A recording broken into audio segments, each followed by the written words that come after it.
সুন্দরী সুন্দরবন। সকাল সকাল আমরা এগিয়ে চলেছি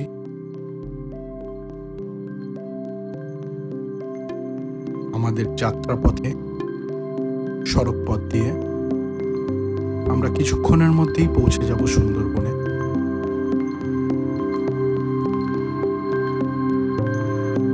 আমরা যান্ত্রিক নৌকোর মাধ্যমে এগিয়ে যাব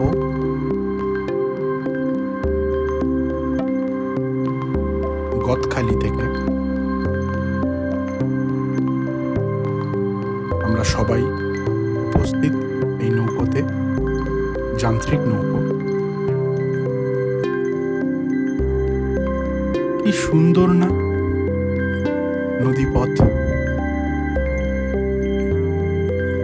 আমাদের এই যাত্রা এক রাত্রি 2 দিনের জন্য। আমরা সবাই এখন গোসাবাতে হ্যামিল্টন সাহেব এবং রবীন্দ্রনাথ ঠাকুরের বাড়িতে।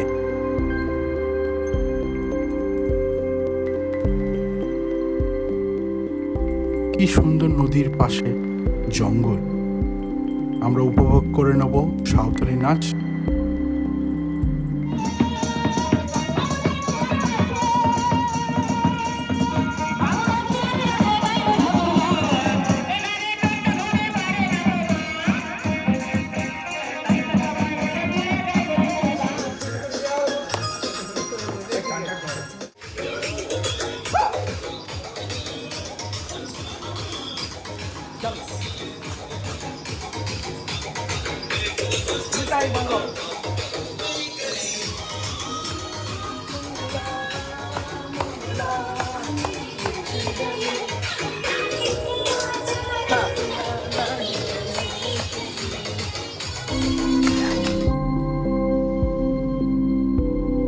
সকাল সকাল আমরা বেরিয়ে পড়লাম সজনেখালির দিকে।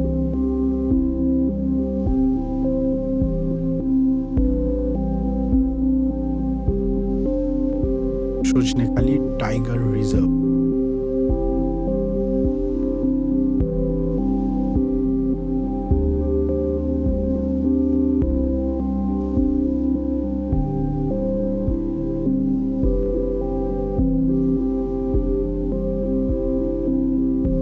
সেখানে আমাদের এই যে সজনেখালি সুন্দরবন টাইগার রিজার্ভের সজনেখালি রেঞ্জ অফিস থেকে আমাদের এখানে উড়িষ্যা উপকূল এবং আমাদের এখানকার প্রত্যেকটা নদী নালা খাড়ি তো বঙ্গোপসাগরের সাথে যুক্ত।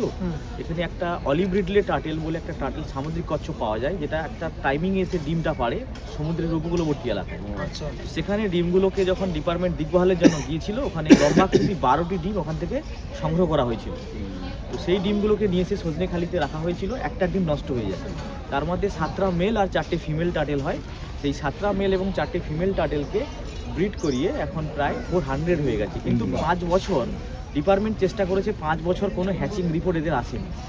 2012 থেকে এদের হ্যাচ চালু হয়েছে। দুটো পিকচার এই সাইনবোর্ডে দেওয়া আছে।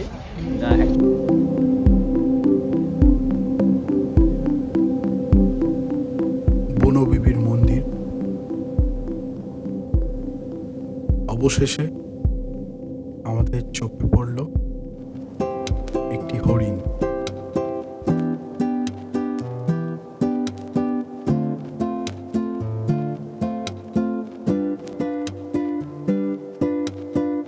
আবার সেই পাড়ে দেখা বানরদের চলাফেরা।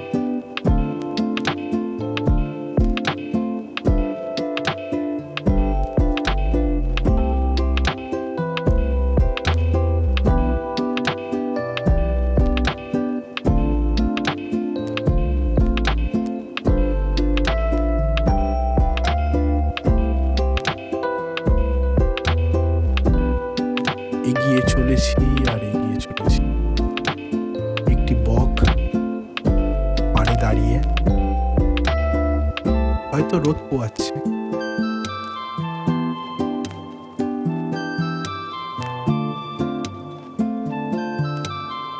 আলো ছায়ার খেলা নদীতে প্রতিবিম্ব হিসেবে।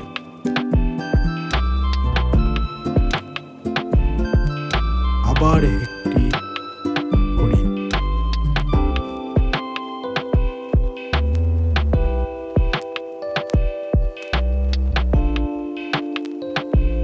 এই হচ্ছে আমাদের নৌকোর বাসঘর।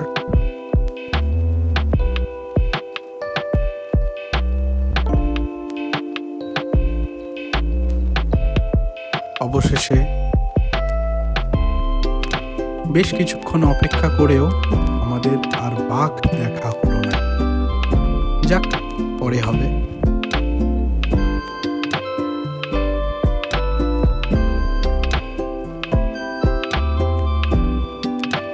এবার আমাদের বাড়ি যাওয়ার পালা।